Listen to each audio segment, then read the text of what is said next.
magic geniuses with a father and a mission, huh?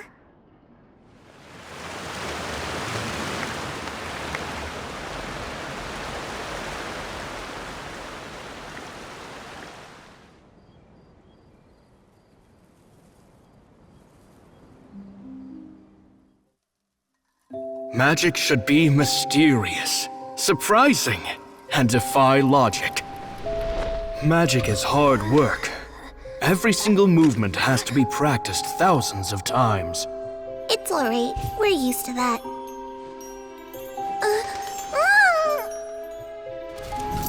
We're sorry. You've taught us so much, but we can't tell you the whole truth. It's okay. Do you still remember what I told you? This world is full of lies and falsehoods. I only hope that one day, you can find your own truth. What about you? Have you found your truth? Magic is my truth. I want to perform a magic trick so great that people will always think of me when they talk about it. For a magician, what greater honor could there be? Look! Behold! Lyney is sealed inside the box. Will he manage to escape? 10 years ago, Caesar attempted this very trick, and it was at this precise moment that...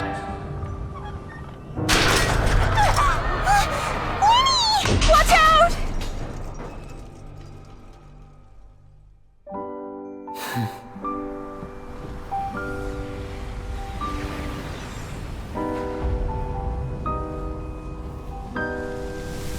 Mysterious. Surprising. And logic-defying. Isn't that right? This honor belongs to you, Caesar.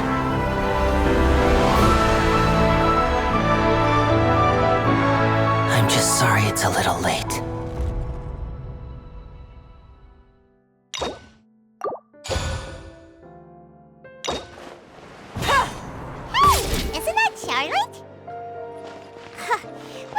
Running into her. What's she doing this time?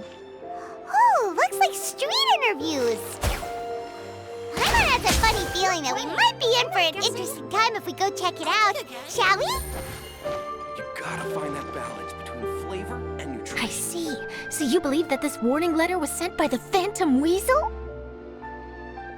Absolutely. I've said it before and I'll say it again. The Phantom Weasel never acts as you expect. He must have faked his own death 10 years ago using a body double. Now that he's back, I'm sure the guards who worked on his case back in the day are in for a headache, but however this turns out in the end, the one thing it won't be is boring. Couldn't agree more. As a journalist, I'm gonna get a lot of mileage out of this one. Thank you, sir, for your time. Now, whom should I interview next? Huh? Hey! What a coincidence! Fancy meeting you here. Perfect timing. So, the Phantom Weasel's latest warning letter. What are your thoughts? Yeah, this is the first time we're hearing of this one. Could you clue us in? Huh? Oh, sorry. Yes, this case is from a decade ago. I guess you wouldn't know about it. Well, not to worry. You're in good hands because I'm a professional. The story goes like this. 10 or so years ago, a phantom thief became active in the court of Fontaine. Known only as the Weasel, nobody knew his true identity, and the authorities never managed to catch him. Wow, cool! He sounds like one of those mysterious night burglars that you read about in novels. Precisely. Well, except the part where they actually have a good reputation. Our Weasel targeted whatever people held dear, and no one was safe from his predations. He would just as soon steal a necklace from a rich merchant's safe as he would a toy doll given to a commoner child for their birthday. I know. The phantom thieves you read about in novels rob the rich to pay the poor, but this guy did not discriminate. Unsurprisingly, this didn't work wonders for his public reputation. Every man and his dog wanted to see him behind bars. Yeesh. So, did they catch him? Not exactly. There's a good chance that the weasel would still be at large to this day if it hadn't been for an accident 10 years ago. A magician named Caesar fell to his death in a botched high-altitude escape performance. When the police went through his personal effects, they found a hoard of stolen loot and gadgets used for criminal activities. And that was how the Phantom Weasel's identity was revealed to all. Sure enough, thefts in Fontaine went down after Caesar's death. But today, 10 years on, the notorious thief has once again issued one of his warning letters and pasted it on the gate of the Opera Epiclese for all to see. I had to squeeze through the crowd this morning to get a photo as soon as I heard. Here, it's this one.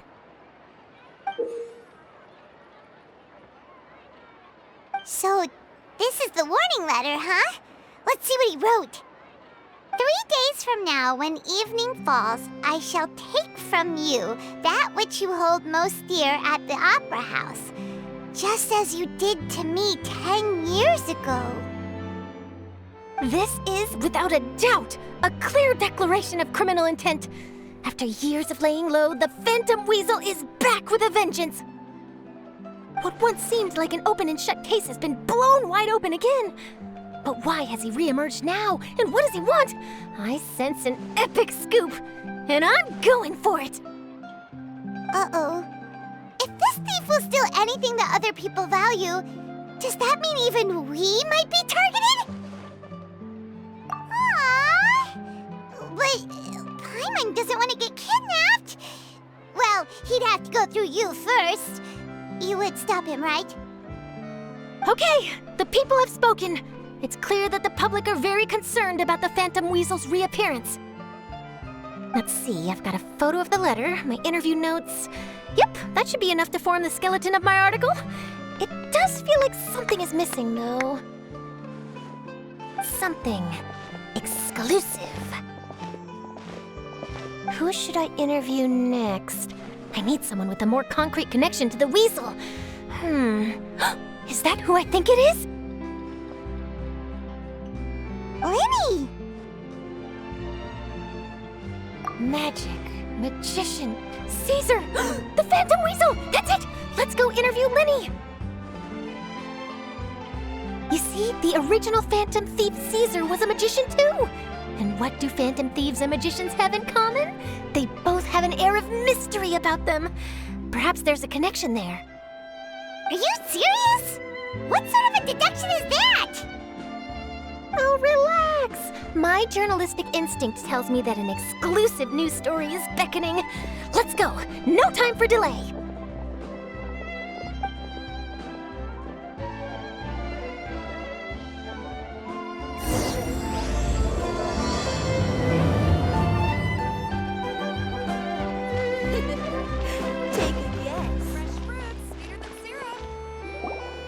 Wow, Mr. Magician! How did you know which card I picked? Oh, it's simple. Come closer and I'll let you in on my secret. Magicians have a special skill called telepathy, which means we can read other people's minds. Really?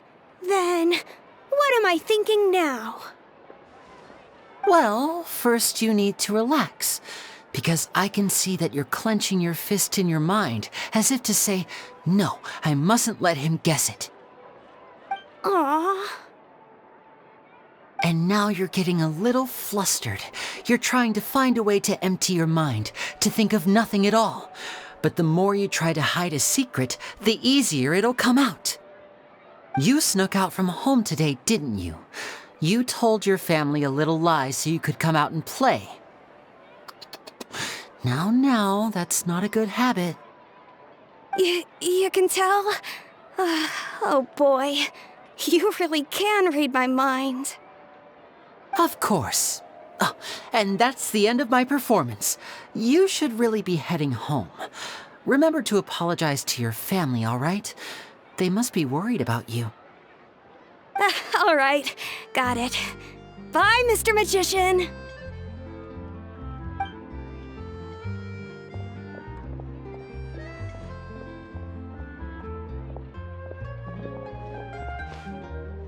Hey, LYNEY? Why, hello. We meet again. Are you looking for me? What's the situation? Well, why don't you guess, Mr. Telepathic? Oh, please. You didn't believe that spiel, did you? The power of telepathy is quite beyond me. I'm sure that child would beg to differ. Seemed like you were right on the money. That was nothing more than a little trickery. I made an educated guess based on his micro-expressions. That, plus the fact that he was the only kid here without his parents, and he looked as guilty as sin. He made it easy for me. You guys, on the other hand, let me guess. Don't tell me you're here for the Phantom Weasel, are you? Wow! Got it in one! Is this more of your trickery at work? Wait, really? No trickery this time. It was pure luck. His warning letter's been the talk of the town, so I figured that maybe you were asking around about that. Bingo! I plan on writing a column reporting on the latest news about the Phantom Weasel. So, Lyney, what are your thoughts on this infamous thief's reappearance? To be honest, it makes me angry.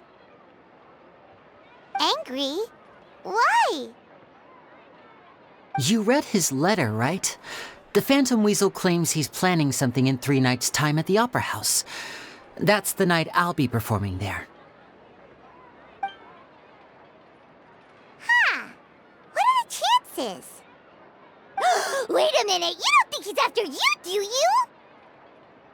Well, if he is, then his warning is clearly a direct challenge to me personally. And if he's not, then it's still going to be a huge headache for me.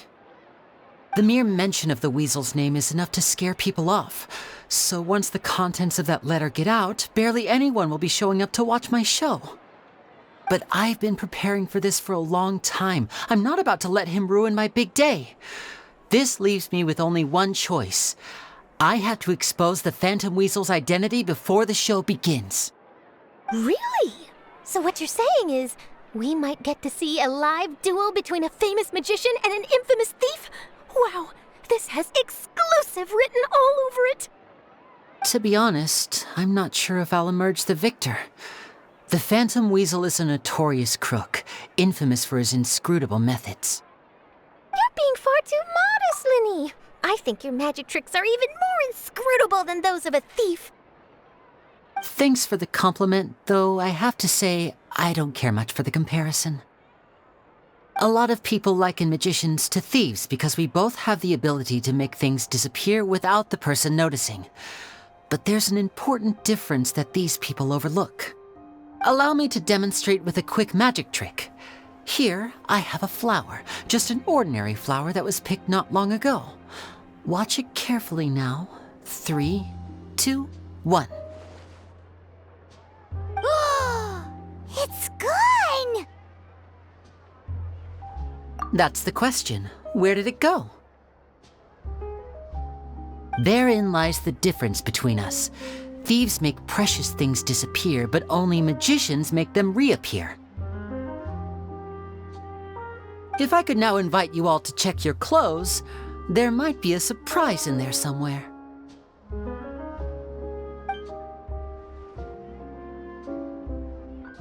A surprise? Let me see!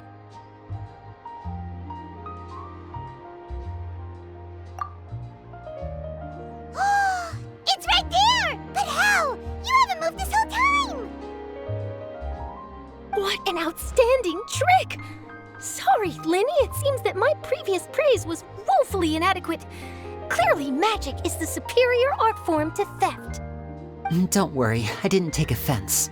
I just wanted to take the opportunity to perhaps change some of the preconceived notions you might have about magicians. Since Caesar's death, a lot of people associate magicians with criminality. It can be quite frustrating. I can imagine. Coming back to your trick just now, might I presume that you are well versed in floral symbolism? For example, magicians often use rainbow roses in their flower-related performances to represent passion and romantic encounters. But you used a Lumidu spell, which, if I'm not mistaken, allude to separations. I'm curious to know if there was any deeper meaning behind this choice. Impressive knowledge. It's no wonder you're such a successful journalist. But I'm afraid I don't know the first thing about floral symbolism. I'm just in the habit of using Lumidu spells in my magic. It sounds like something I should look into, though. I'll buy myself a copy of Fontaine's Floral Language Facts when I have some time. But it'll have to wait until this phantom weasel business is behind us. Well noted. In that case, this brings us to the end of our interview. I, for one, am looking forward to the final showdown between you and the thief. Please feel free to get in touch to update me on any further developments. Otherwise, I will of course see you at your show in 3 days' time, but let's hope the Phantom Weasel is caught by then. If there's nothing else, I'll be off. You've given me lots to work with here, and I've got no time to lose if I want to write that exclusive piece. I'll see you all later.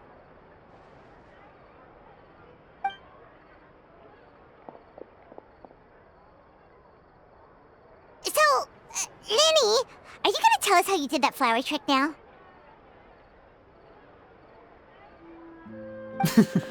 I'm afraid that's my little secret. Aww.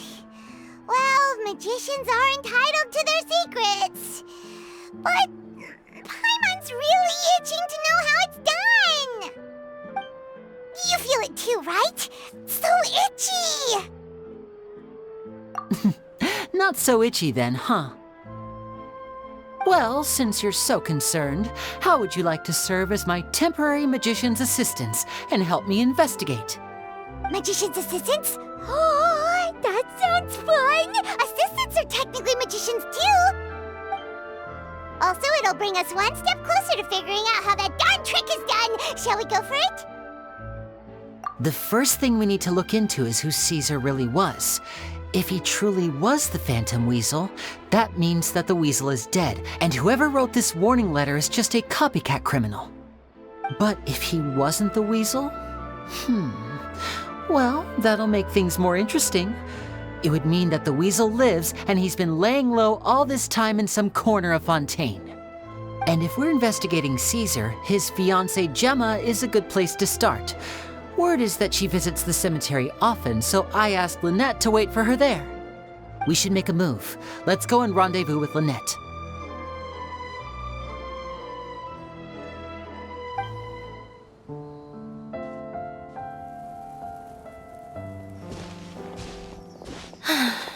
You took your time. Sorry, I bumped into the Traveler and Charlotte en route, and we ended up chatting for a while. It's been a while, Lynette.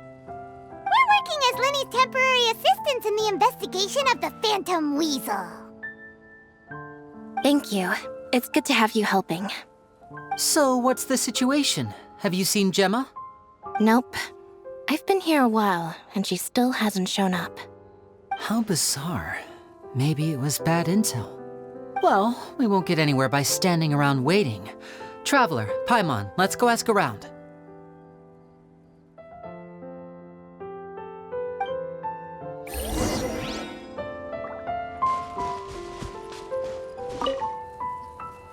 Excuse me, good sir. Do you by any chance know a Gemma?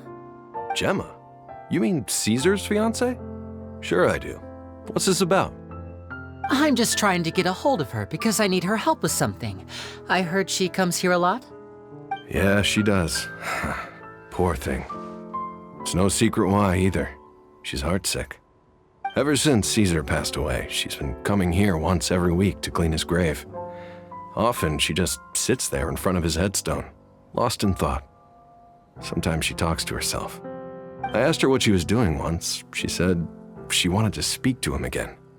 She knows he's gone and can't hear her from the grave, but she just likes to spend time there, telling her fiancé all about how her life is going. And she's been doing this ever since Caesar passed away? Oh, so 10 years. Wow, their love must have been really strong. I'll bet. Caesar's reputation fell apart after his identity was revealed, so no one else visits his grave.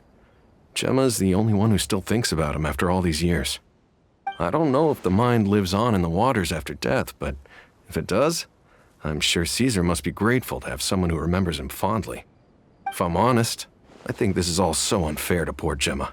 Her fiancé was a low-life crook. He doesn't deserve someone like her. Anyway, all of that said, she's running later than usual today. Normally, she'd be sitting in front of his grave by now. I wonder if she's okay. Well, that's everything I know, I'm afraid. You might have more luck asking some other people.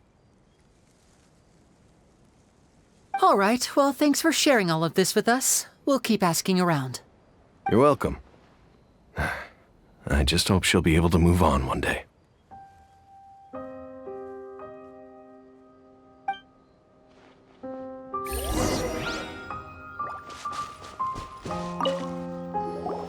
Did you hear the news? They're saying the Phantom Weasel's back. You're kidding. Wait, isn't he dead? I don't know anymore. All sorts of news flying around nowadays. I can never tell what's true and what isn't. But what if, just hypothetically, I mean, what if this weasel's the real deal and Caesar was framed? Called it. Seriously, 10 years ago, on the day it all went down, I said to myself, you know what? This guy's been set up. The Caesar I knew was a good guy. He gave balloons to children on the street, for Pete's sake. What, are we supposed to believe that he was a balloon thief or something? Give me a break. Oh, please. Weren't you the one cursing his name to high heaven when the police announced the news? You were all, oh, that gosh darn lousy son of a, you think you know a guy, or words to that effect. Wait, did I say that? I don't seem to recall. Hello there. Sorry for disturbing you, but I couldn't help but notice you were discussing the Phantom Weasel. We're actually quite interested in this topic as well, but we're struggling to get to the bottom of it. Do you think you could spare a moment to tell us a little bit about Caesar? You've come to the right people. Yep, I was there. Back when Caesar used to perform magic tricks on the street. He was a great magician. The best trick I ever saw him do was pop a transparent balloon, only for a whole bunch of doves to fly out from the inside. I was right up close and didn't blink or look away once, but for the life of me, I still don't have the faintest clue how he pulled it off. Really incredible stuff. I saw him perform too. He always used to bring some gifts along for the kids who came to watch his show, and he'd hand them out after he was done. Sometimes, he even got the kids to write their wishes down, and then he'd make the items on the wish list appear in his next show. Huh. He doesn't sound like such a bad guy. But after he died, there were also rumors that he used the wish list to find out what was precious to people, with the intent to steal it later. As I'm sure you know, the Phantom Weasel would steal just about anything from anyone. Whatever the case, now that the Weasel is back, Caesar's become a hot topic once more. I bet Gemma must be pleased. If Caesar's name gets cleared, maybe it'll finally give her some solace after all this time. No, speak of the devil. That's her over there. If you've got any more questions about Caesar, she's definitely the one to ask.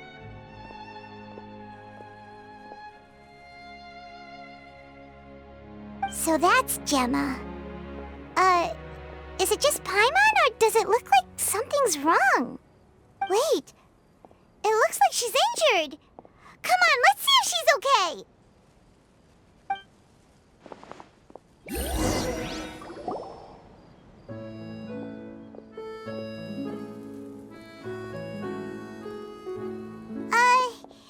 Hi there. You're Gemma, right?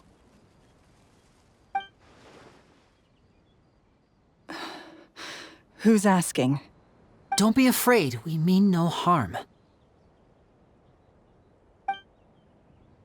It looks like you're injured. How bad is it? Thanks for your concern, but you didn't answer my question. Who are you, and what do you want with me? My name is LYNEY, and this is my sister Lynette. My name's Paimon, and this here's the Traveler. We're investigating the Phantom Weasel. The Weasel posted a warning letter this morning. If he still lives, that means that Caesar was falsely accused. You knew Caesar better than anyone else. So if you're willing, we'd love to hear what you think about all this. I promise you can trust us. We won't hurt you. In fact, we'll do all we can to keep you safe. I never believed that he was the weasel. Huh. I suspected as much. Okay, so going back 10 years, do you remember anything strange in the weeks leading up to the accident? Did Caesar have a falling out with anyone, for instance? No, not that I know of. Got it. All right, sorry for disturbing you. If you don't have any more questions, please leave. I want to be alone with him.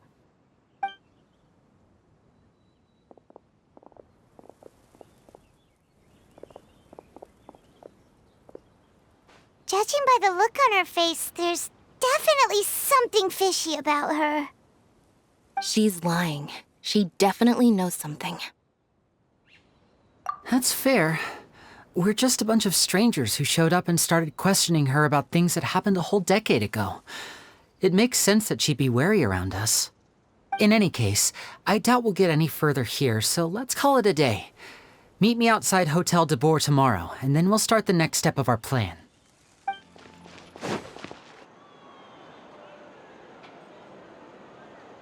Over here.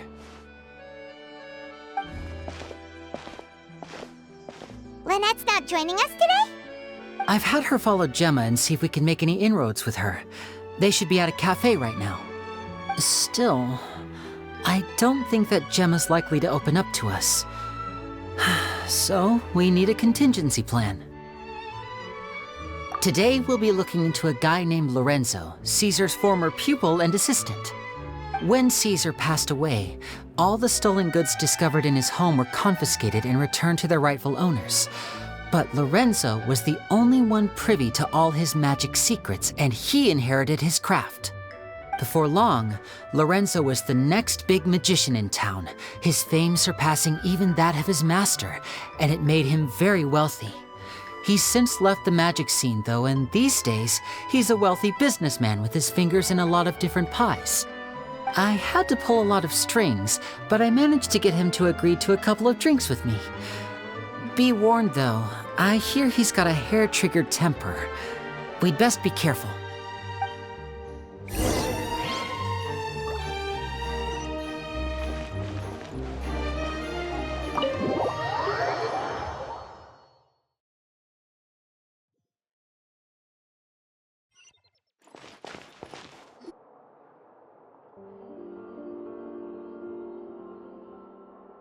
You neglected to mention that you were bringing 2 other people with you.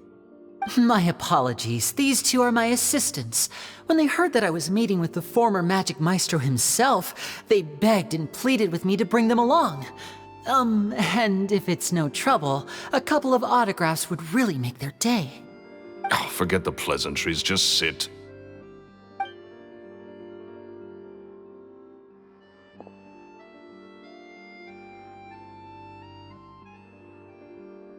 Get a load of this guy. Forget the pleasantries, he says, but he looks pretty happy about Lyney stroking his ego. I only agreed to meet since we're both magicians. Do me a favor and cut to the chase. I have more important things to do than drinking. Much obliged, sir. As it happens, the matter I want to address is also related to magic. Yesterday morning, a warning letter from the Phantom Weasel appeared on the entrance to the Opera House. He claims to be planning something for the same evening that I'm scheduled to do a magic show there.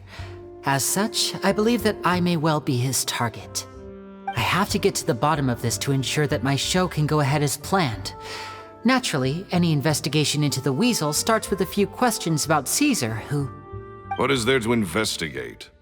Caesar was the Weasel and he's been dead for 10 years. So what if some sick creep thought it'd be funny to write a warning letter? It changes nothing. Are you trying to tell me you actually bought it? Please, sir, no need to get so worked up. I do concede that a copycat is but one possibility. Possibility? It's a fact, Lyney. Look, my patience is limited, so listen carefully while I'm still willing to put up with you. The weasel is dead.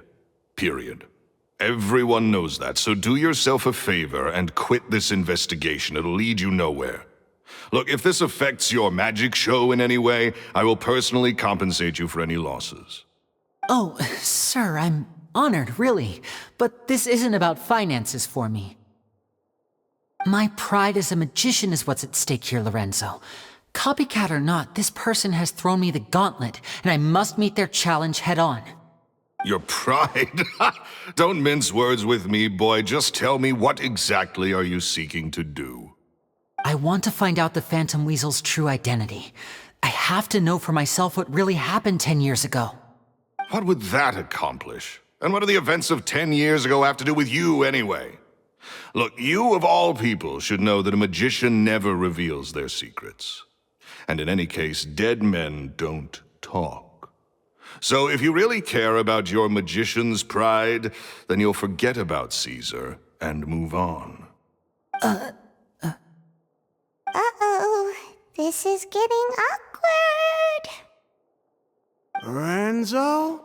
Is that? Oh, it is you! I know that big, booming voice anywhere. What's up, my man? Wanna grab a drink with me? Another day, I'm busy. Oh, come on! You can't be all business all the time. You know what they say? Live fast, die young. You gotta learn how to kick back and relax once in a while. If I wanted your life advice, I'd ask for it. Now get out of my face and go be drunk somewhere else. Sorry, my good sir. I don't believe I've had the pleasure. Oh, hey! Edmondo. He and I are business pals. We worked together a bunch of times. This is your first time meeting him? Oh, he's always like this. Foul-mouthed and hard-nosed. Never heard a kind word out of this guy the whole time I've known him. And he wonders why he can't get a girlfriend, despite being, what, pushing 40, 30, something? Anyway, point is, a lot older than when he first got rejected by the girl he was into. And he's still into, from what I hear. Shut up and get out of my face. Another word out of you and you can forget about doing business with me ever again. Do I make myself clear? Sorry, I may have had a little too much to drink. All right, I'm gonna leave. Don't work too hard.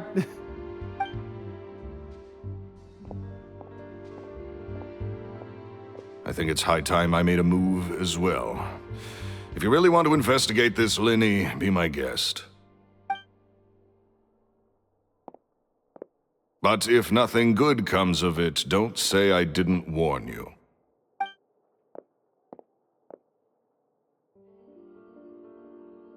Well, that fell to pieces in a rather spectacular fashion.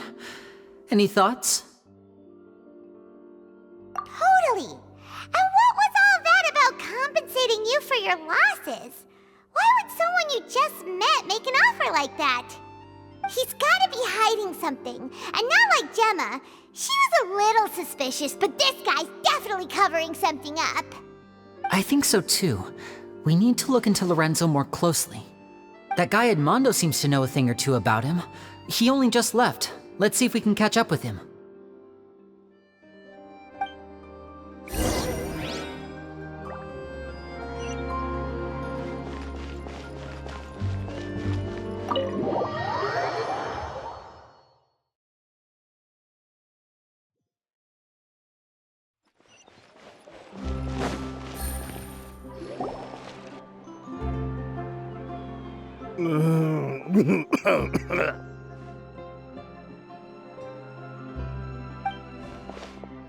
You okay there? Who are you? Oh, it's you guys. Don't worry about me. I must have had one too many. I just need to ride it out. I say way too much back there, didn't I? Yeah, I nearly talked myself into complete financial ruin. Note to self, no more drunken chats when Lorenzo's around. So, he was serious threatening to cut you off? Ugh, Paimon knew he was a bad egg. Hey, keep your voice down. Don't go prying into Lorenzo's personal affairs. Bad things happen to people who ask too many questions or make an enemy out of him. What kind of bad things? Don't even ask. I'm sorry. I'm gonna have to cut this conversation short. I'm not crossing that line again. And take it from me, trouble with Lorenzo is one thing you don't need in your life. You saw him flare up back there. I don't know what you said to him, but clearly it touched a nerve. That's not a good sign. You're too young for this. Don't get in over your head. I'm leaving.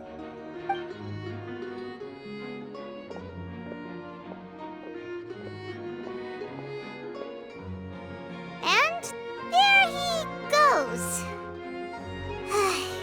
What do we do now, Lenny? Shh! I think we're being watched. Someone was listening in to our whole conversation. Don't say anything and don't look back. Any altercation in the city will attract the guards. We'd better take this elsewhere.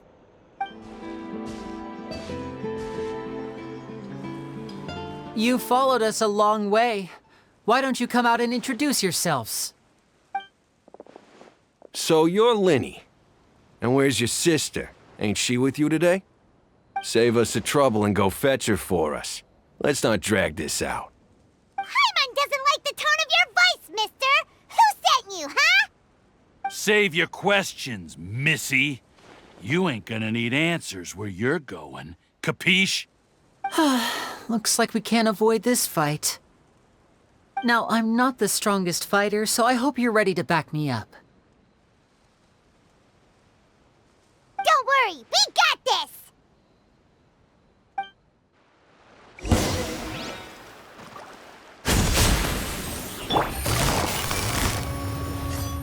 Gotcha! Step on up! Cue the spotlight! The wind rises. Curses. They're tougher than we thought. Vision wielders are always trouble. Intimidation ain't gonna work like it did on the lady. Come on, let's scram! Hey, wise guys! We ain't through with you yet! Oh, they got away! Did you catch what they said just before they left? Something about intimidating someone else. Sounds like they just wanted to rough us up as a scare tactic, and they've already done it to someone else, but who? You're right. She was injured when we saw her yesterday, and she acted like she had something to hide. Maybe she was too scared to tell us the truth because those guys had threatened her. Well, if that's the case, she should be more willing to open up to us once she learns that those thugs won't be bothering her anymore. Let's head back to the cafe and see if we can get any information from her.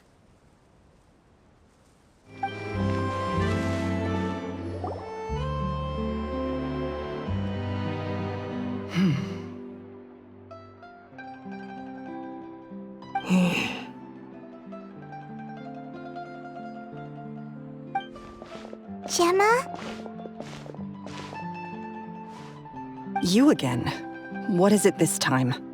We just ran into the men who've been threatening you, and we gave them a taste of their own medicine. So, you can relax now. We're here to protect you. What? Why? I didn't tell you anything. Why would they come after you? Sounds like they're no strangers to you. That's putting it mildly. I know them all too well, and I hate them with every fiber of my being.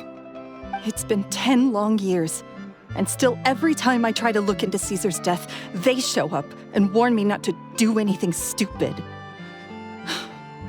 How do I know I can trust you?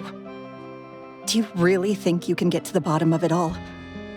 And why are you doing this? I'm afraid I can't reveal all the details just yet, but I can promise you this. I will expose the Phantom Weasel's true identity. Because you see, this is a personal matter of the utmost importance. I give you my word. Trust me. Okay. How can I help you? I've heard that Caesar used to have a magic workshop where he kept a lot of his personal effects. If possible, I'd like to take a look at them. Do you know where it is? The Fleuve Sonde. But the place was sealed up by the police after his death, and no one's been there since. I also know that the Fleuve Sonde is dangerous territory. Lots of hostile groups lurking around.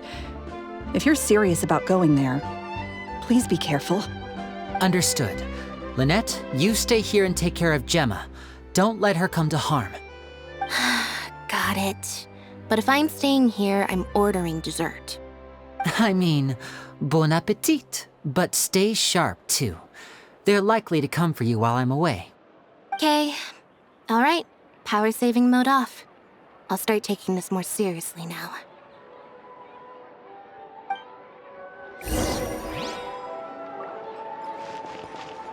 With me here, nothing will happen. Whatever you do, please be careful.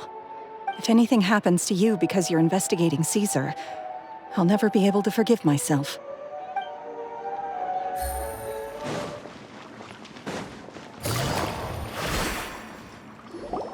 If Gemma gave us the right location, then the workshop should be right nearby. Huh. Looks like these boxes are blocking the entrance. Let's shift them away first. There we go. It should be just down here.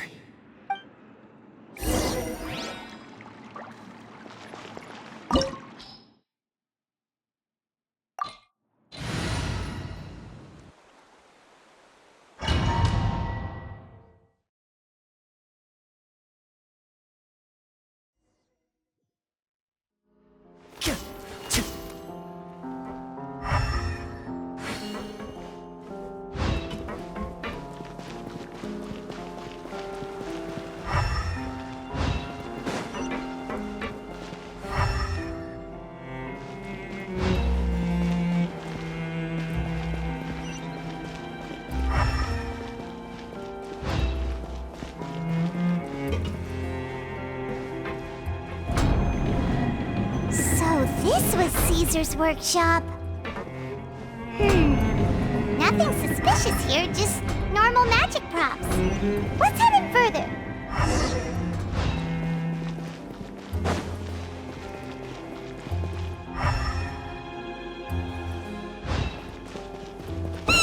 What was that? Oh, is this one of Caesar's gadgets? Guess we must have triggered some sort of device.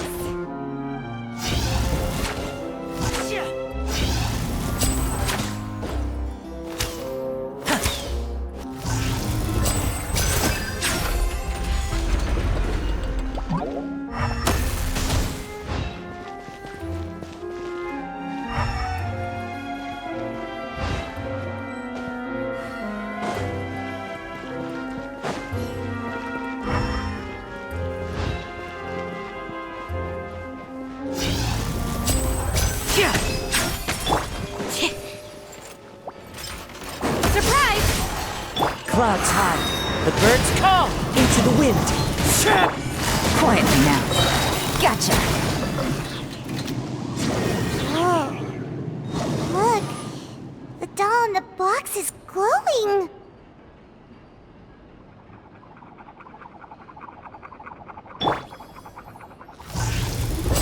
There's something written on the card on this doll. Let's take a closer look.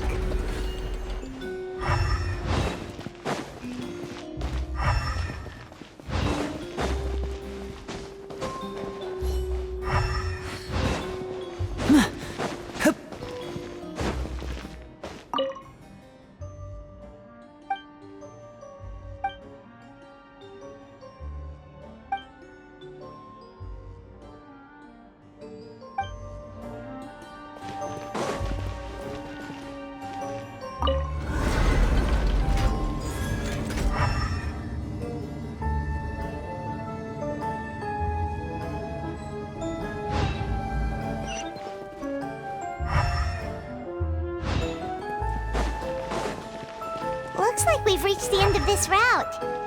Shall we try a different one?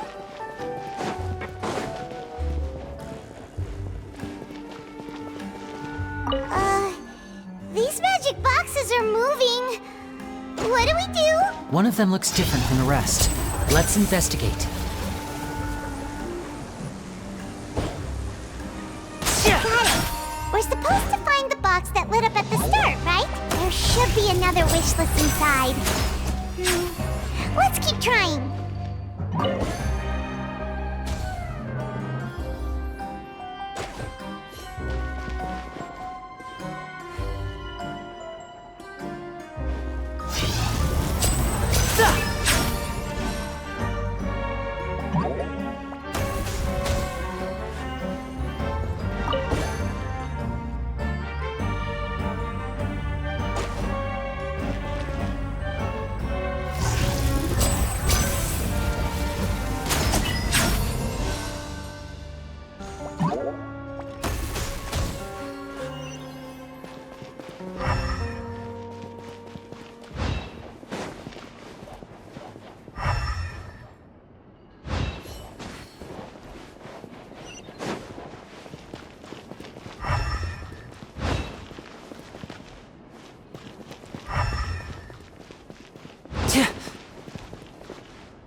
That's weird. Have we reached the end already? There's nothing here. Maybe this was a wasted trip. This place seems a little too ordinary for a magician's workshop. There's a distinct lack of mystery. We've triggered quite a few devices on the way here. I'm starting to wonder whether Caesar built this whole place as one big, elaborate magic contraption. If so, then there must be more to this place than meets the eye. Maybe a hidden room somewhere. Aha! If I just move this book, then hopefully... and... presto! A secret passageway! How did you know? I'm a magician too, and apparently great minds really do think alike. Looks pretty big inside. Let's head in and take a look around.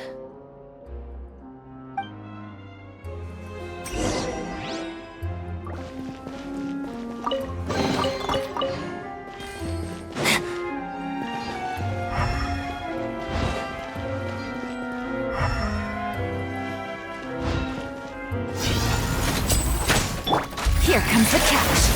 Busted. Gotcha. Over here. The wind knows me.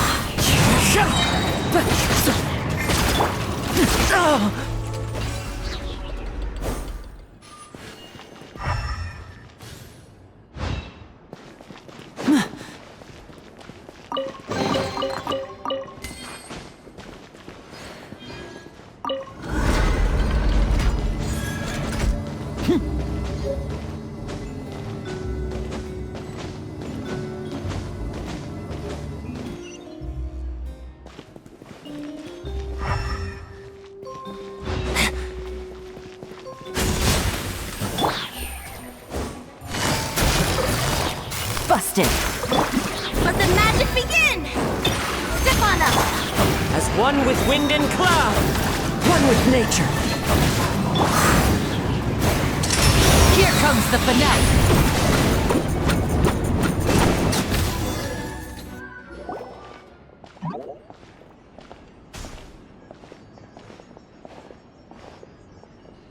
Why have you stopped, Lyney? Is there some device in that box? Huh. It just looks familiar somehow. Let me check this out for a second while you guys go on ahead. If anyone makes a major discovery, let's rendezvous here. All right, see you in a bit.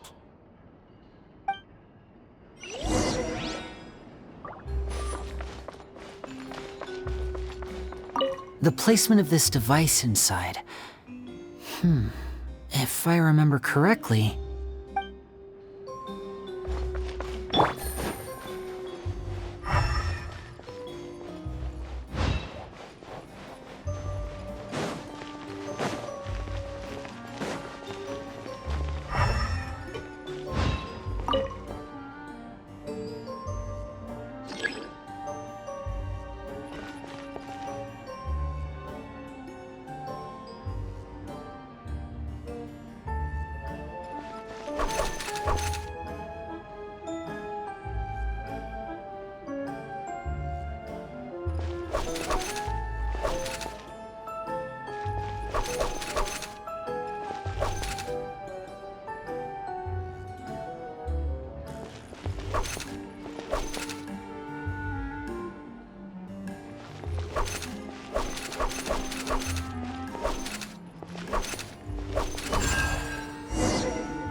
Wow! There's a hidden room here! Let's see! Oh, this bookcase is full of Caesar's own notes! He wrote a lot about the principles of magic. Whew. Much too advanced for Paimon. Hey, look! Is that Caesar's diary on the table?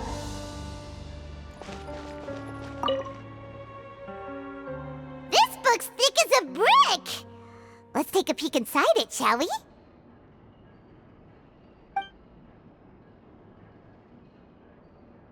At one of my shows a few days ago, a child asked me how I pulled candy out of my hat. As a joke, I told the kid that the hat has a built-in wish-granting machine. Next thing I know, today a whole bunch of kids were pestering me to pull all sorts of things out of the hat. So I told them another white lie. The machine needs time to power up, but in the meantime, you can write your wishes down. Well, they took me up on that offer, enthusiastically. As I write this, I've only just got back from running around all over town, buying the things they wanted. Boy, are my legs sore. I wound up saving very little this month, but that's not a major issue. I now have a bigger problem. How am I going to hide all these things inside my hat?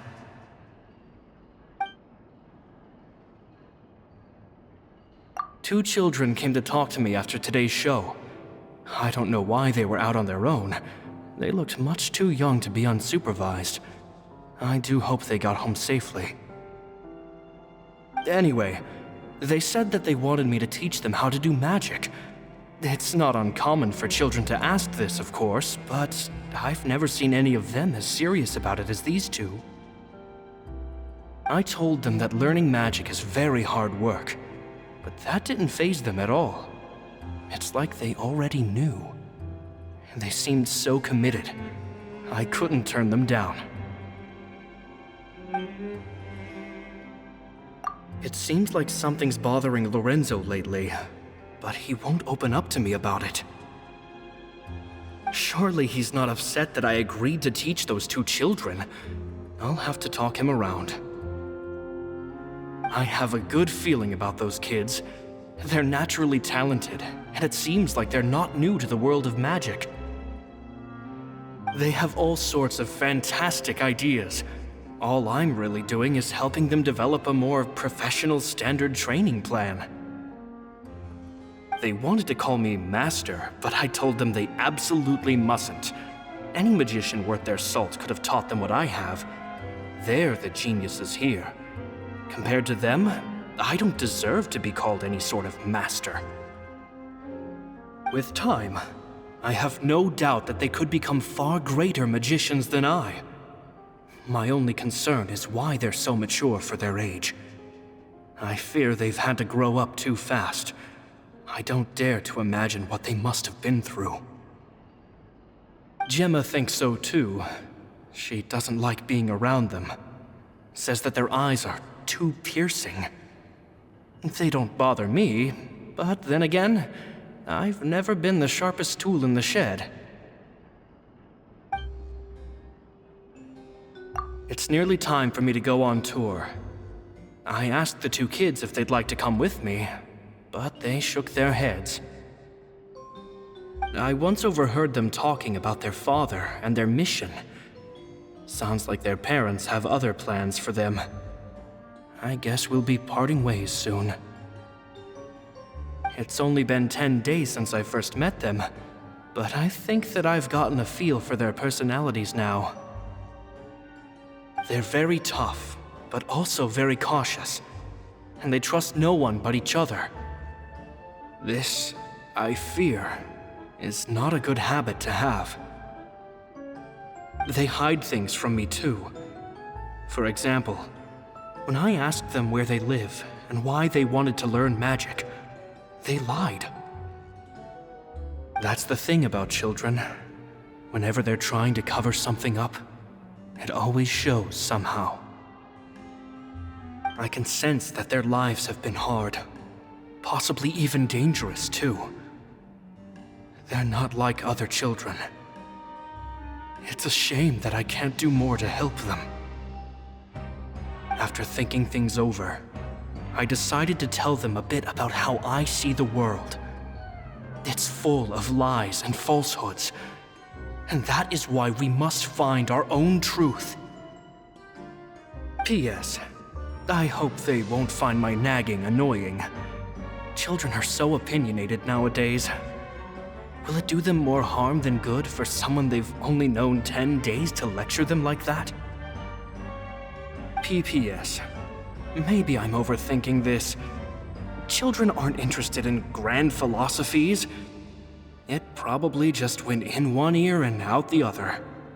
I bet they've already forgotten every word I said. Oh, Caesar, Caesar. Just mind your own business next time.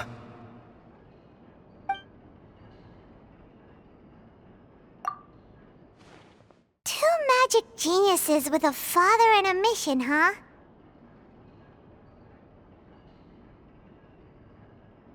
Sounds a lot like he was writing about LYNEY and LYNETTE, don't you think? So did they meet Caesar when they were kids? Let's go ask LYNEY!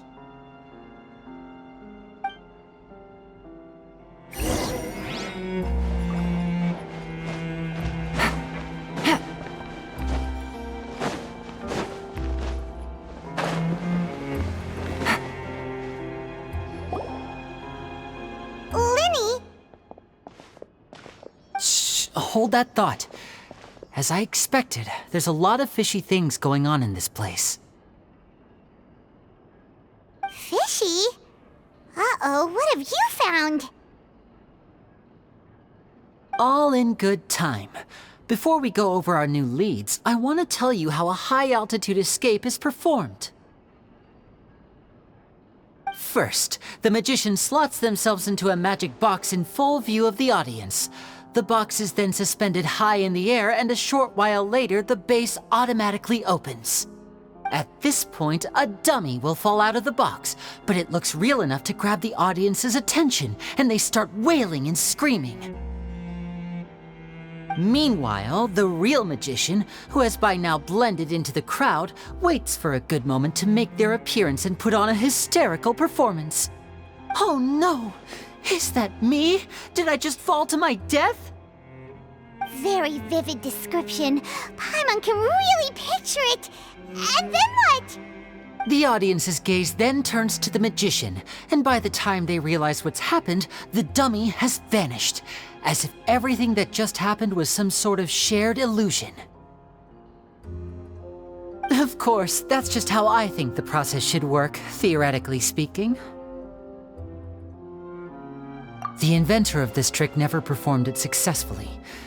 When the box opened, Caesar was the one who fell out, and not the dummy. He fell right to the ground from the highest point of the opera house. No one could hope to survive that fall, not without a vision at least. And no one else has ever attempted this trick since. My understanding of how it works is just based on what I could gather from his notes and the relevant gadgets here in his workshop. So Caesar's famous high-altitude escape has never been done, huh? Paimon was about to say how cool it would have been to see it in person, but if it's that dangerous, it's probably for the best that no one else tries to do it. Wait a second. So if a dummy's supposed to drop out of the box, then where does the real magician go? How does he get out? Glad you asked. That brings us to the secret of said box. This box right here is the one that Caesar constructed himself to use in the performance, and it's not as simple as it looks. Inside, there's a device that only the magician himself would know about. Once the magician's inside and the box is lifted up into the air, the audience's view of the box is fixed at a certain angle.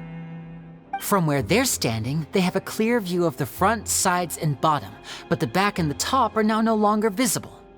At this point, the magician presses a button inside the box, opening a secret door out of view. He then escapes through this trapdoor onto the opera house roof, waits for the dummy to fall and distract the audience, and quietly returns to ground level. That's way simpler than Paimon imagined. Even Paimon could probably do it. Well, there's a little more to it than that, of course. The hardest part of this trick is controlling the audience's mood and reactions. That takes an exceptional degree of showmanship. There's the falling dummy, the miraculous reappearance, the pompous performing. Maybe the magician would even have themselves tied up before it begins to strengthen the impression that there's no escape. Many days and nights of careful research and painstaking practice would have gone into this, all culminating in a performance just a few minutes long, but one that still manages to transform the shock and grief of a tragic accident to the joy and laughter of a mesmerizing magic trick. Caesar was a highly accomplished magician, but unfortunately, even he didn't manage to pull it off. So, how did it go so wrong? You said you found some fishy stuff here. Have you figured out what really happened?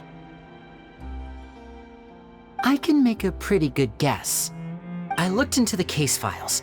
The magic box Caesar was using at the time of his death had the secret button I mentioned positioned on the right-hand side. And sure enough, he always used his right hand as his dominant hand in public. Okay, nothing suspicious there. But here's the strange thing. Most of the devices in this workshop have the mechanism on the left-hand side, including this box right here, which leads me to believe that Caesar was in fact left-handed. Because a magician can't afford to have their most basic habits stand out too much. People naturally focus their attention on the most important details of the task or situation at hand. But a magician needs to be able to redirect an audience's attention at will so as to avoid arousing their suspicion. The essence of magic is getting people to believe a lie. If even the truth raises eyebrows, the falsehoods become all the more difficult to mask. And so, Caesar trained himself to use his right hand to align with his audience's expectations. Great magic always requires sacrifices. But in his most stressful and nerve-wracking moments, and when no one was watching, reflex would kick in and he'd use his left hand. That's why he set his gadgets with the mechanism on his left. Exactly. I think that's likely what happened. Caesar would have been under a lot of time pressure during the escape. He'd have had mere seconds to open the hidden compartment, retrieve the dummy, then open the secret door and make a swift escape.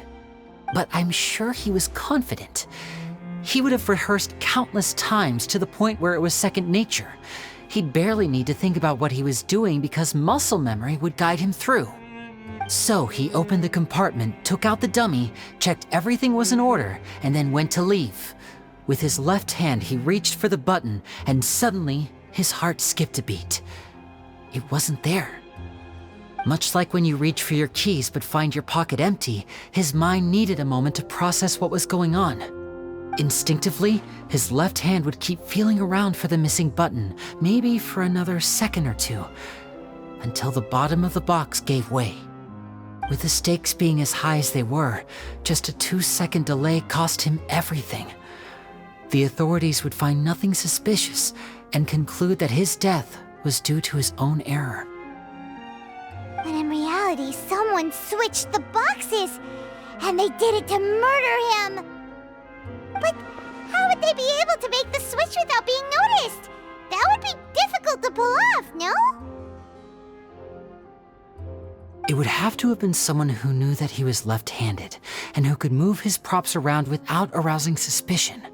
Someone who was always by his side. Isn't that right, Lorenzo? You just couldn't let sleeping dogs lie, could you? There's not a lot of people who'd go to all this trouble for some magician who died 10 years ago. I didn't want to have to do this, you know. Silencing you the hard way just creates more problems for me to deal with. But I gave you your chance. I hoped you'd do what's good for you and back off like the lady, but you disappoint me. You mean Gemma? So you are the one who's been threatening her! Yes, although however stubborn she might be, she was never much of a liability. But you people, you never even knew him, but for some reason you just wouldn't drop it. Which is why you can't leave this place alive. Take them out, and make it quick. Do your worst!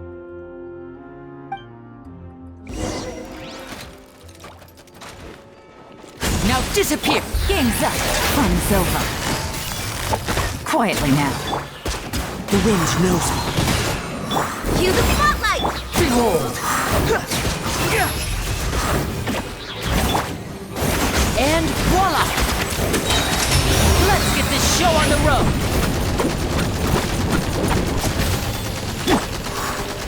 Surprise! Gotcha! Busted! Here comes the catch! Squall and Fury!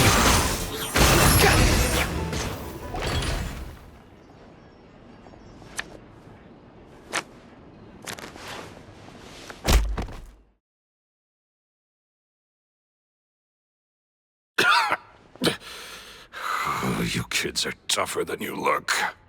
Had enough yet, Lorenzo? Your cronies can't help you now.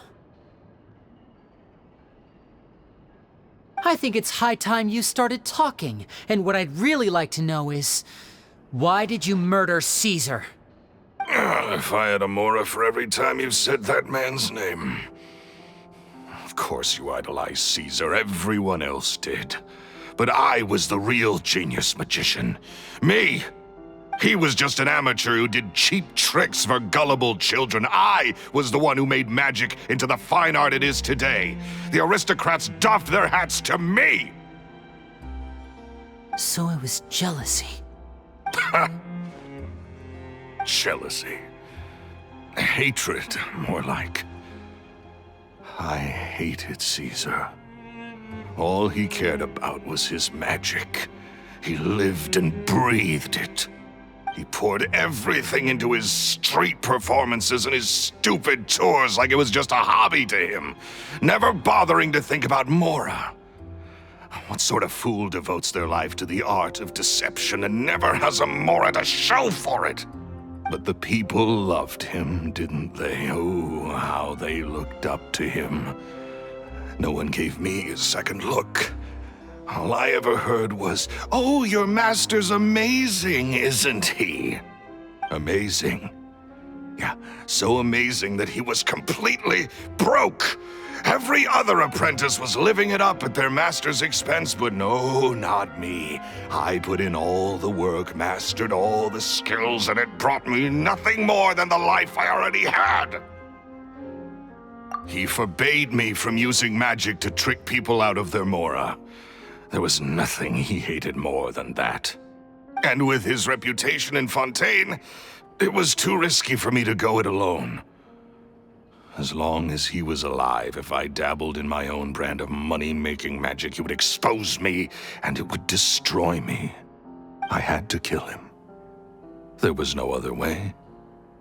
He had to go. And this was your only motive? It was reason enough. What other motive would I need? Well, I was under the impression that there might have been other factors at play. For instance, maybe you were in love with Gemma, but she was engaged to Caesar. In love with Gemma? Don't be ridiculous. Guess I was wrong about that then. Next question. Are you the Phantom Weasel? I am. Caesar was so strict with me. He insisted that his way was the right way, that the sole purpose of magic was to bring joy to the world. I never bought into any of that. I was more interested in the practical value of magic. Sure enough, it helped me fill my pockets with all kinds of valuable treasures. Oh, yeah! Charlotte told us that the weasel would steal whatever people valued, no matter how much it was worth. That's just how it looked from the outside. What would any thief want with second-rate loot? I've only ever targeted high-value items. I stole cheap things as a way of practicing my craft. It was other people's overactive imaginations that conjured up the preposterous image they then dubbed the Phantom Weasel. So that's the story, huh? Well, I hope you're ready to tell it all over again during your trial. What choice do I have? You're a pack of wolves, and you've got me between your jaws. You've seen what's here, and my last-ditch effort to stop it getting out has failed. What else can I do? So be it. I've enjoyed power and wealth for the last 10 years, the likes of which Caesar could never give me. I wouldn't choose for things to end this way, but I regret nothing. Very well. In that case, I'll contact the guards. Traveler, Paimon, keep an eye on Lorenzo for me. I'll meet you just outside the workshop when I'm back.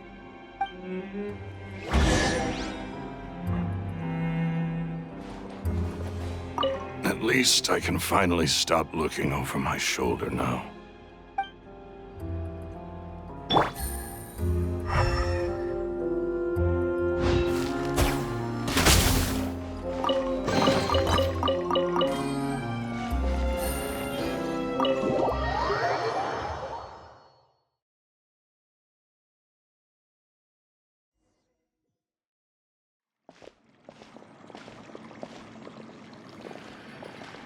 LYNEY has told me the whole story.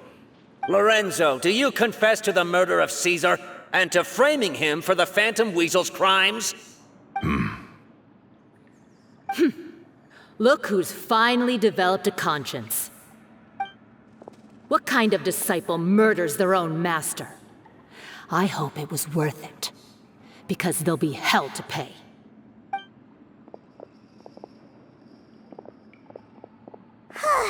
Looks like it's all over. What should we do next, LYNEY? Should we start preparing for your show? Let me think. Let's rendezvous with Lynette and Gemma first. With Lorenzo in custody, Gemma will no longer have to fear for her safety. Good point! We should go tell Gemma the good news right away! It'll give her some peace of mind for sure!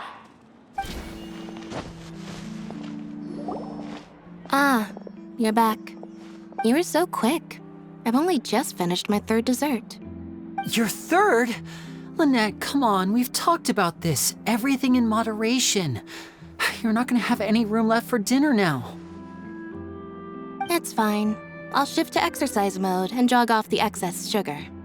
That's besides the point. Well, it's done now, but try to eat a more balanced diet in the future. Point taken. Did everything go okay? Of course! Lorenzo was no match for us. The guards are taking him into custody as we speak. Gosh, that's amazing. I'm sorry, I still didn't know if I could trust you, but now it seems I can. I had my suspicions about Lorenzo, but It's okay, we understand. He did threaten you. Paimon would find it hard to trust strangers in your position too. But you don't need to be scared anymore. Everything's gonna be okay. sorry. Sorry. My emotions are all over the place right now. I've been waiting for this day to come for so long. I always wanted to report Lorenzo. He took all of Caesar's property, which I found suspicious, but I had people watching me all the time, so I couldn't risk looking into it. I was so afraid. I was scared he'd do something terrible to me, And then no one would be left to visit Caesar's grave. So I never had the courage to speak out. Thank you all. Truly. Thank you so much.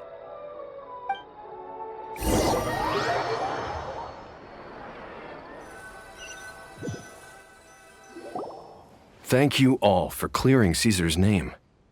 I never would have guessed that Lorenzo was the real Phantom Weasel.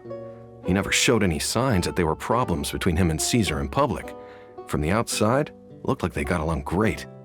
And to think that lowlife's been living life to the fullest all this time, while Caesar's name was getting dragged through the mud. It's a travesty. At least his soul can finally rest in peace now, thanks to your efforts.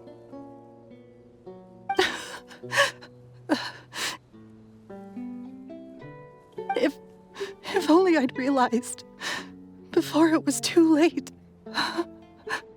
Don't blame yourself, Gemma. This isn't your fault.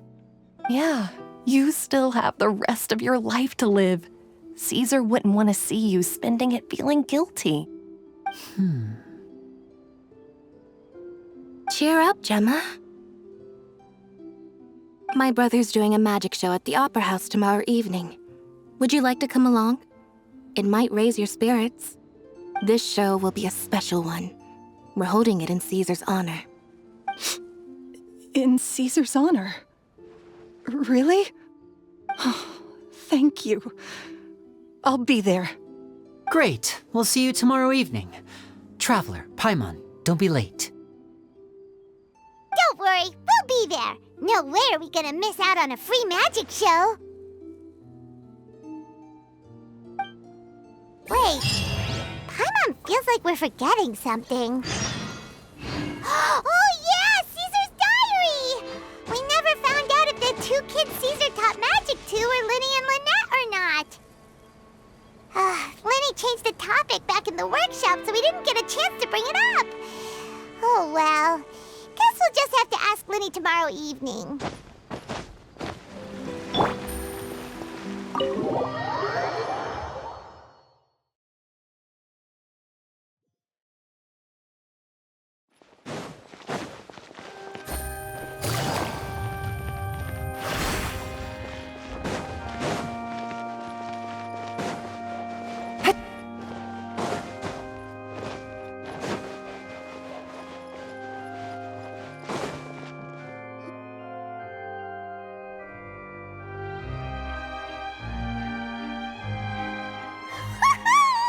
Paimon's excited to see another of Lyney's magic shows! Wait. Lynette, shouldn't you be on stage by now? Not this time. My brother's going solo today. So I'll be watching with you. Good evening, ladies and gentlemen. I hope everybody's ready because the show is about to begin. The great magician Lyney has prepared a spectacular show for us all tonight, concluding with an all-new grand finale that no audience has ever seen before. Wow! A new trick! Thank you all so much for coming. Now, prepare to join me on a journey through the mystical and miraculous.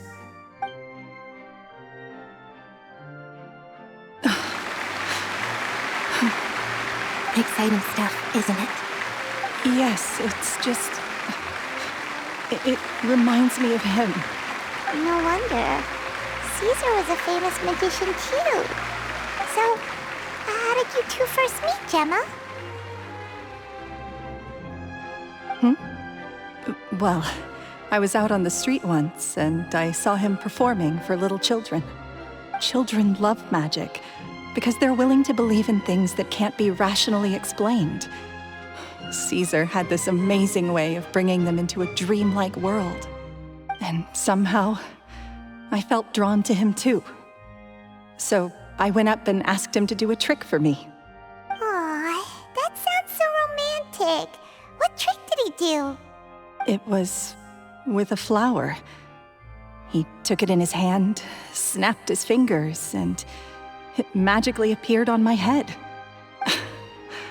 I was so happy that day. No one had ever given me a flower before that. Oh, that's so unfortunate. Linny's done that one before. Is that right? Then I suppose he's a romantic at heart, just like Caesar. So let's treasure the time we have with him. After all, you never know when the people dearest to you might be gone. That's right. It's all over now. Paimon doesn't really know how to comfort you, but at the very least, no one's gonna be intimidating you from now on. You can breathe easy at last, right? Right. Yes, you can breathe easy now, Phantom Weasel. See? Even Lynette says... Wait, what? The Phantom Weasel? Lorenzo escaped? Where is he? What do you mean, Phantom Weasel? As LYNEY once said, a performer's job is to commit fully to their role and put on a flawless performance for their audience. But once the bag of tricks is empty and the curtain falls, it's time to end the show. The spotlight is no place for someone with no more cards up their sleeve. It's been 10 years, Gemma. Aren't you tired of the grieving widow act? I think it's time to put an end to it. What are you talking about? Paimon doesn't like this riddle. Traveler, Paimon doesn't like where this is going. Come on, say something! Ladies and gentlemen, I hope you're all enjoying the performance so far. There will now be a brief intermission, after which LYNEY will perform the most electrifying act of tonight's show, the one we've all been waiting for. The final performance will take place outside of the Opera House, so please make your way outside in a calm and orderly fashion. The Phantom Weasel never did like public places, did they? Don't worry, this place will be quiet soon. Let's talk somewhere else for now.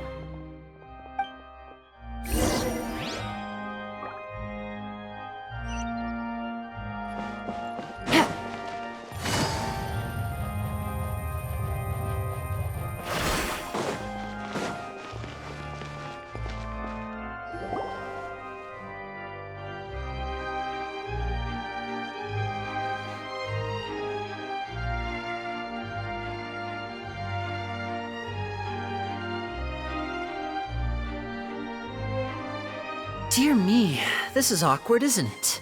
And unfortunately, I'm all out of gadgets, so I'm afraid I can't do any tricks to liven up the mood. This is a big mistake for a magician to make, but thankfully, I do have a backup plan. Now, who wants to hear a story? LYNEY, don't we have more important things to address right now? Lynette accused Gemma of being the real Phantom Weasel a moment ago. Oh, what the heck's going on? All in good time. Magicians are good at guessing what people are thinking. I know the questions you want to ask. And as it happens, the story I'm about to tell might answer a few of them. Really? Well then, let's hear it! Paimon's dying of curiosity here! Let's go back to the very beginning. A decade ago, when the Phantom Weasel was terrorizing the court of Fontaine. She never missed a target, never left a trace, and no treasure was safe from her thieving hands. But as her infamy grew, so did the readiness of the police, and her opportunities to act became ever fewer. Every day, she ran the risk of being exposed for who she was. Of course, she could not simply take this lying down, and before long, she found her ticket to freedom. She would create a scapegoat, a false weasel to close the chapter on her behalf. After weighing her options, she set her sights on a renowned magician, Caesar. After all, magic and theft shared enough similarities for people to buy the story when the truth came out. So then what? Being the master deceiver she was, the weasel easily earned Caesar's trust. Now, all that remained was to frame him for her countless crimes. But as she was considering how to make her move, she noticed Caesar's aggrieved pupil, and a new thought entered her mind. Maybe I don't need to get my hands dirty after all. At her encouragement, Lorenzo tampered with Caesar's magic box, causing him to fall to his death. Afterwards, Lorenzo seized his master's property, and the weasel set about tarnishing Caesar's reputation. 2 co-conspirators committed the perfect crime.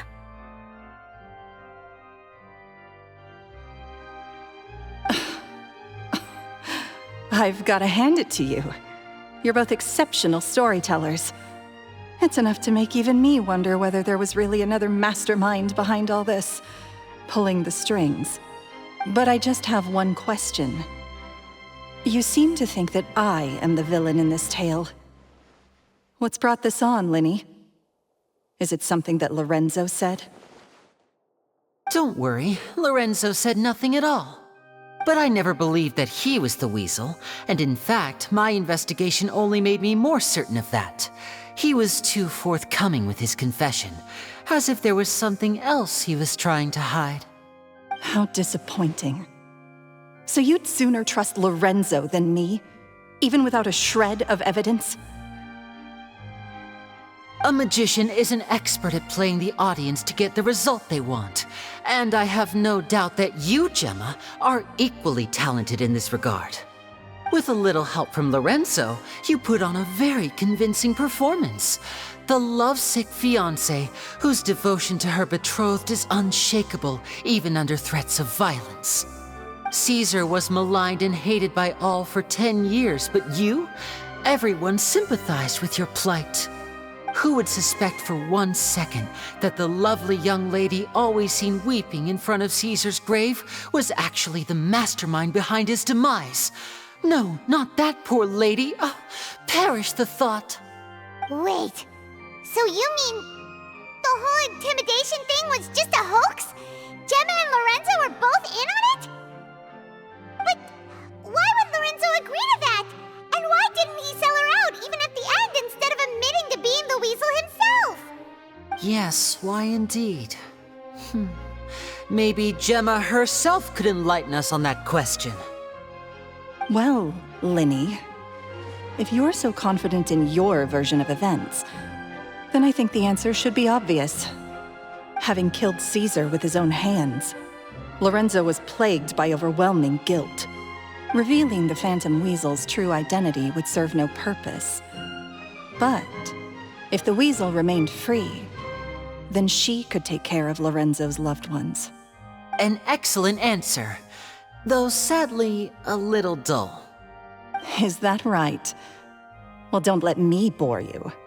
If you'd care to change the topic to something more interesting, I'd be much obliged. As a matter of fact, there's one thing I'd really like to understand. Why would the real weasel have targeted things that only have value to other people? Could you shed any light on that? Of course. After all, we're just telling stories here, aren't we? If I had to guess, I would say that the real weasel must have had a terrible childhood. Left to fend for herself after her parents died young. Betrayed, scorned, beaten. She'd scrounge waste paper from garbage bins to draw on, using twigs and dirt for lack of ink and pen. She'd sew ugly rag dolls from whatever scrap material she could get her hands on. This was her only source of happiness in life. But it was all she needed, and she was content.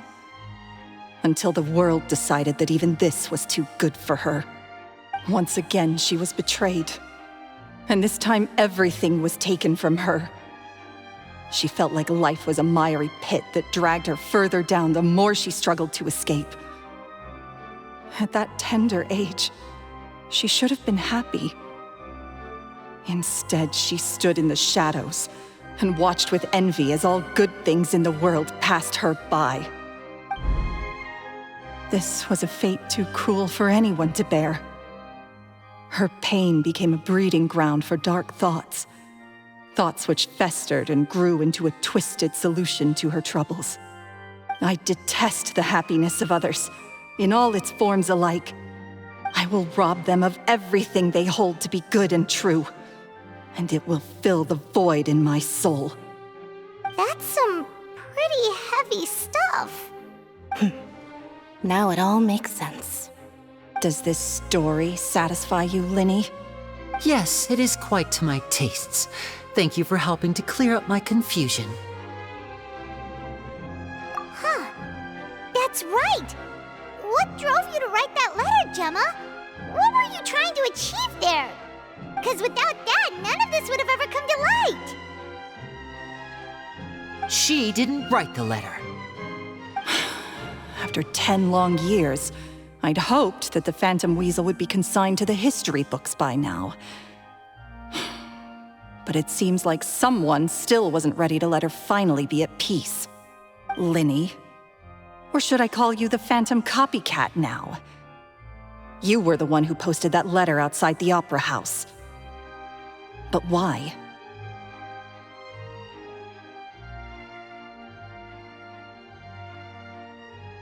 Very sharp, Phantom Weasel. Still as shrewd as ever. Well, no need for me to be coy about it. Our goal was to clear Caesar's name. The most straightforward way to change the public's impression of Caesar was to force the Weasel to show themselves. That's it? You had no other agenda? Of course we did. We made it quite clear in the letter, I believe. I shall take from you that which you hold most dear, just as you did to me 10 years ago. 10 years ago? You mean Caesar's death? You met him? Wait. Oh, I get it. You were those two obnoxious kids. It's been so long, and you're all grown up now. I didn't recognize you. He taught you magic back then, didn't he? For what, 10 days or something? And you went to all this trouble. Why? Because you feel like you still owe him something? We remember all our debts, however great or small. 10 years ago, Caesar's reputation was torn to shreds and his legacy was thrown out. 10 years on, and no one cares what the truth is anymore. But we did not forget, and so we came to find you. And? What exactly did you take from me? I'm still standing, as you can see. Lorenzo has admitted to everything. I'm free. Free? Do you really think so? Caesar once told me that even though the world is filled with lies and falsehoods, we must find our own truth. I think that applies to you too. Truth can take many forms.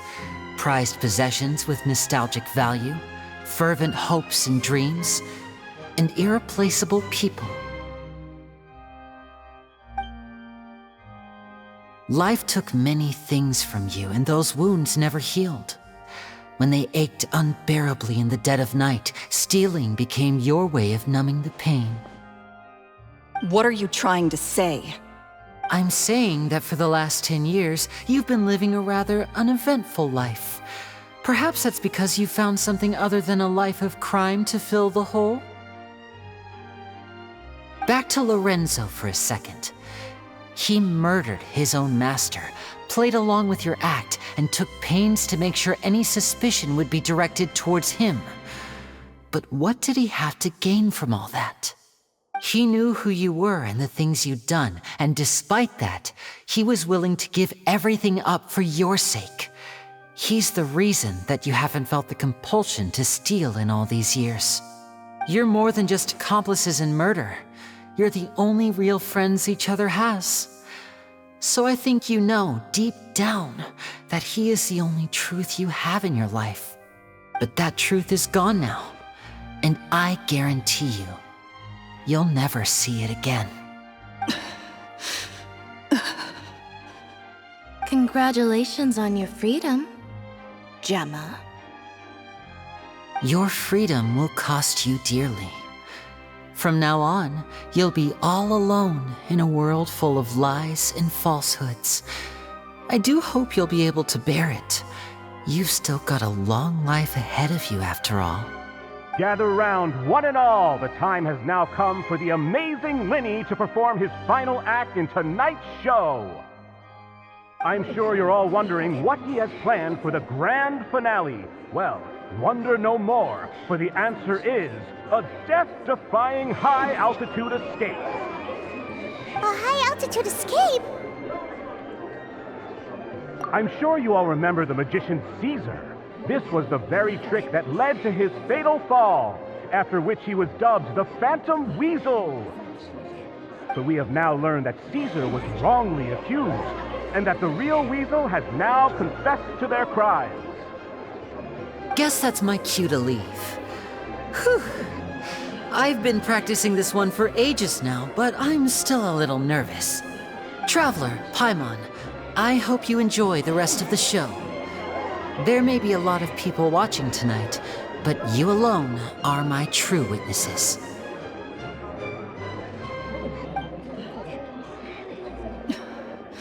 Lyney, wait. You two hid a lot from Caesar. He went to his grave without ever knowing your secrets. So what about now? Are you an open book? Or are you still the same as ever? You don't have to tell lies to end up isolated and alone. One day, you'll end up exactly where I am today. Maybe then you'll finally understand. You're wrong. I'm nothing like you.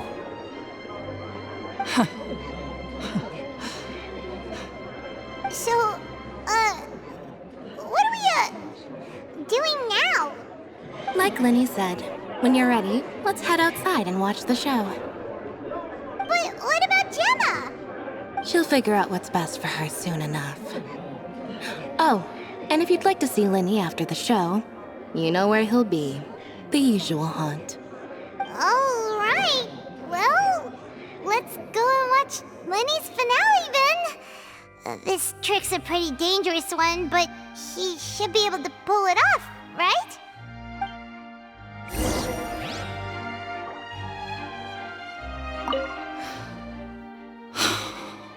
What is my truth? Sometimes I think I'm like a gambling addict. All I care about is winning, and it doesn't matter what's at stake.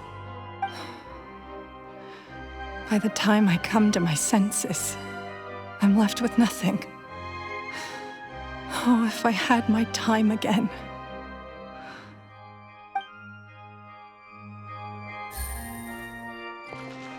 Magicians are not like thieves. Thieves only tear things apart. But good-hearted magicians, they put things back together.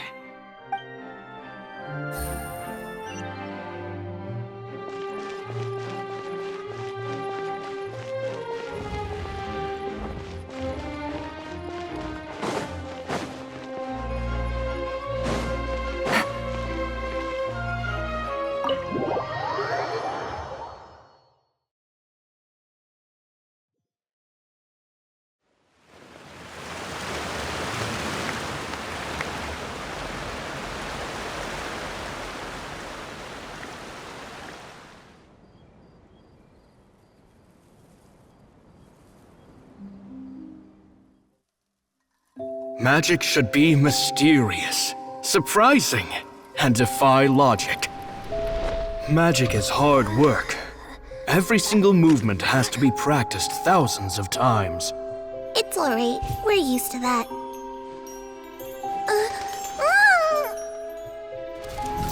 We're sorry. You've taught us so much, but we can't tell you the whole truth.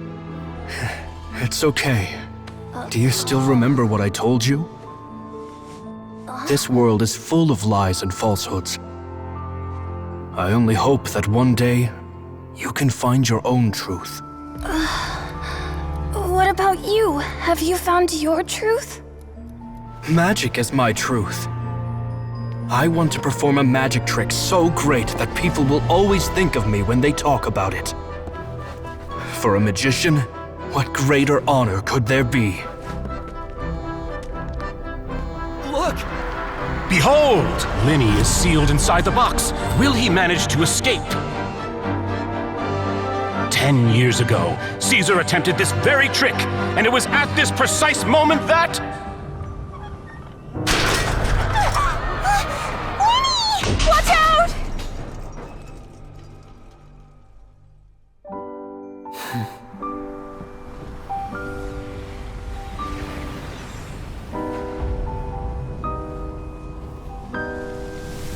Mysterious. Surprising. And logic-defying. Isn't that right? This honor belongs to you, Caesar.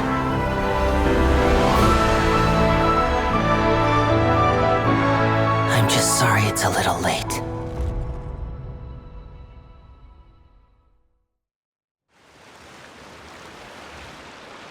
Did you see that? 1 minute he was falling, and the next, he turned into flowers. How could he possibly have done that? How mysterious. I didn't blink once. He just vanished, right in front of my eyes. What a heart-stopping magic show! This was really worth the trip.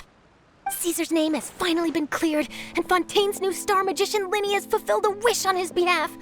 Oh, I couldn't ask for a better grand finale. It will make a great headline for the Steambird tomorrow, even if I do say so myself. Whew. Looks like everyone really loved LYNETTE's grand finale. Paimon doesn't see LYNETTE anywhere. Where'd he go? Oh, Lynette said he'd be waiting for us at the usual hunt. But, where is that? Oh, you mean the one where Caesar's buried? Yeah, that's probably it. This whole magic show kinda seemed like LYNNETTE's way of saying goodbye to Caesar. So it makes sense that that's where he'd be afterward. Alright, let's go look for him there.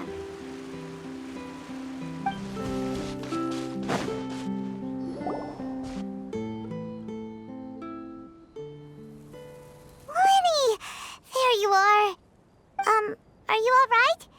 Paimon was scared to death when the chain broke. Paimon was sure something had gone horribly wrong. Magic is a performance art. A magician has to get creative to keep the audience on tenterhooks. That's our job. So I tweaked Caesar's original setup a little to keep it fresh. I was honestly a little nervous during the live performance. The thought of falling, suddenly feeling weightless, seeing the sky and the ground spinning and spinning. Sometimes, I can't help but wonder what Caesar thought in those final moments. Did he regret taking Gemma and Lorenzo on? Or did he believe that it was his own slip-up right until the end? You know, Paimon's been wanting to ask you about something ever since we were in Caesar's workshop. You learned magic from Caesar once, didn't you? When was that? After I joined the House of the Hearth. To be honest, Lynette and I had an agenda when we approached him. I told you about my past before, remember? As a young boy, I survived by secretly learning magic from street performers. I'd watch their tricks and try to figure out how they were done. But I quickly realized that observation alone could only get me so far. What I saw was the polished final performance, but the rigorous training they put in behind the scenes remained invisible to me. I needed to learn how to improve my sleight of hand, hone my misdirection skills, and make niftier props. We were gifted enough that we'd made some progress by ourselves, but without proper guidance from a professional magician, we quickly plateaued. So that's why you sought Caesar out? Yes. We figured there was no harm in asking, but it took us by surprise that he was so willing to teach us. In all, we only spent 10 short days together, but he was very good to us. By contrast, we hid so many things from him. For instance, when he asked why I wanted to learn magic, I answered, "It's my passion." But in truth, there was already a lot more to the story by then. After being taken in by an aristocrat for our magic talent, then betrayed soon after, this was no longer about me doing what I loved. What amazed me was how the lie escaped my lips even as I was hesitating over whether to tell him the truth. Trust is a beautiful thing. Sadly, I'd forgotten how to trust by then. Lyney. Still worried about the way I feel? You really are a gentle soul, aren't you? But don't worry, I'm used to it now. From the mansions of the elite to the house of the hearth, lies and selfishness have followed me and Lynette everywhere we go. After Caesar went on tour, we became busy with our missions. The next we heard of him was that he'd fallen to his death, and was now declared to be the Phantom Weasel. That night, I remembered his smile. But as I lay there, I didn't know what to say to him. To keep secrets is to put up walls. The longer you keep them up, the less you let people in. Then, one day, you look around and realize your life is like an empty auditorium after a show, full of seats once occupied by all the people who left. But I guess that's the price we have to pay. You only realize how much someone really meant to you when you lose them completely. That's why I was so confident this would hurt Gemma. Because I felt it for myself.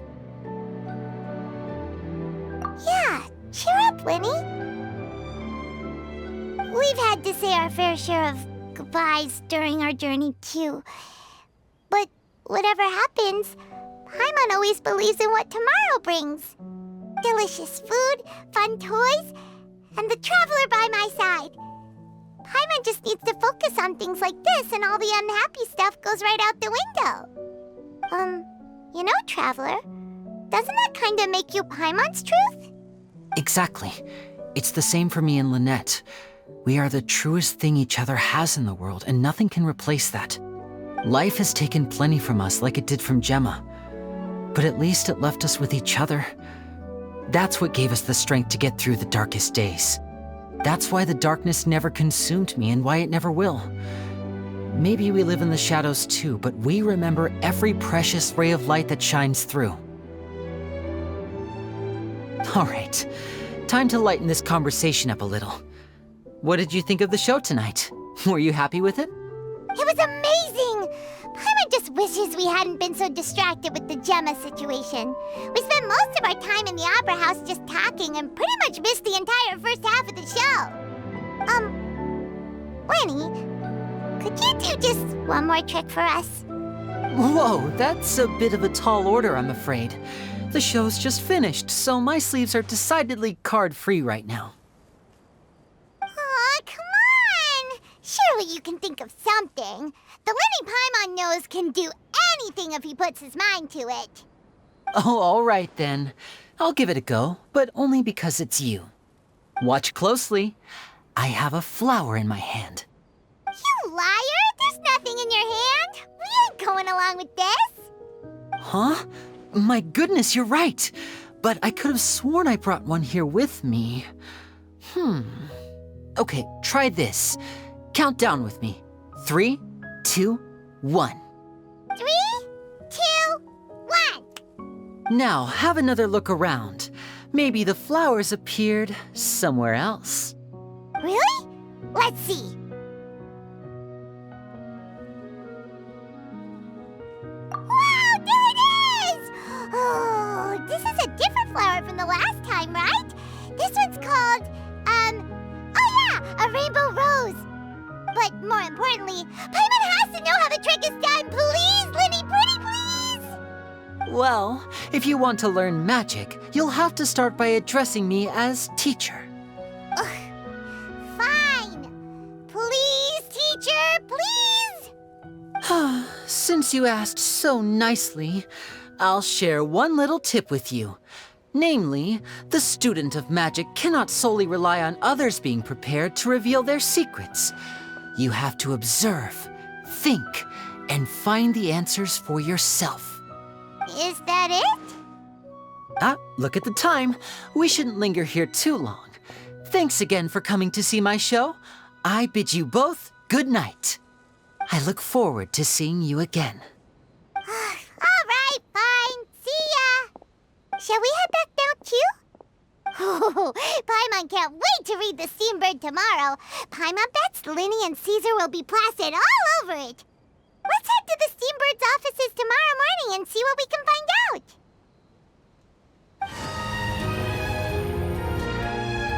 I'm very sorry, Charlotte, but my sister and I are quite busy today. I'm afraid we'll have to decline this interview. Oh, please, Lyney, I'll only take a moment of your time, if you would be so kind. Huh? What's happening here? I spent all night writing my piece about the Phantom Weasel, and it was going to go to print this morning. But just as dawn broke, I suddenly received news that Caesar's fiancée, Gemma, had contacted the guards and confessed to having been the real Phantom Weasel all along. That was quick. Hmm? Too late, bro. That was quick, you say? It sounds like I've got some catching up to do. Please, fill me in. Whoops. Aha! My instincts did not lead me astray. You do have something to hide. Gemma turning herself in must have something to do with Lyney's performance last night. Maybe watching my high-altitude escape trick reminded her of a better time with Caesar, and she could no longer ignore the voice of her conscience. Huh. Okay, then. Wait, no, there must be more to it. If that's all it took for her to have a change of heart, how did it take her 10 whole years? Well...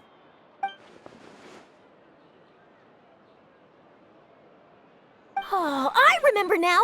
You and Gemma were nowhere to be found after the show. What happened between you? Quickfire question! Where did you all go after the show? Oh, we went to the cemetery and Lyney did a private magic trick just for us. Actually, glad you mentioned it, because that reminds Paimon, guess what? Lyney started using rainbow roses in his tricks. What? I don't recall ever having received a rainbow rose from you myself. Is this supposed to mean that they're more important to you than your own sister? No, I just, What now? Oh, did Paimon say something wrong again? This is getting pretty awkward. What do we do, Traveler? Seems like this interview wasn't meant to be. Well, never mind. There's always next time. Forgive my persistence, but when there's explosive news waiting to be found, I can't turn away. The news about Gemma has already made waves, and I'll stop at nothing to get to the bottom of it all. Apparently, one of the things she said to the guards was that her final wish is to see Lorenzo one last time. There's clearly a web of complicated relationships there. Can't blame me for being curious. All right, I guess I'll leave you to continue the rest of your conversation in peace. Bye for now.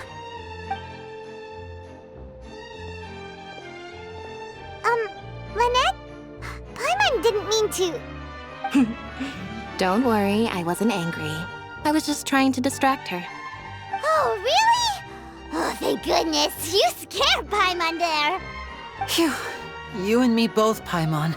You and me both. At least it did the job, right? Please, take good care of that rainbow rose. I'd be really upset if you lost it.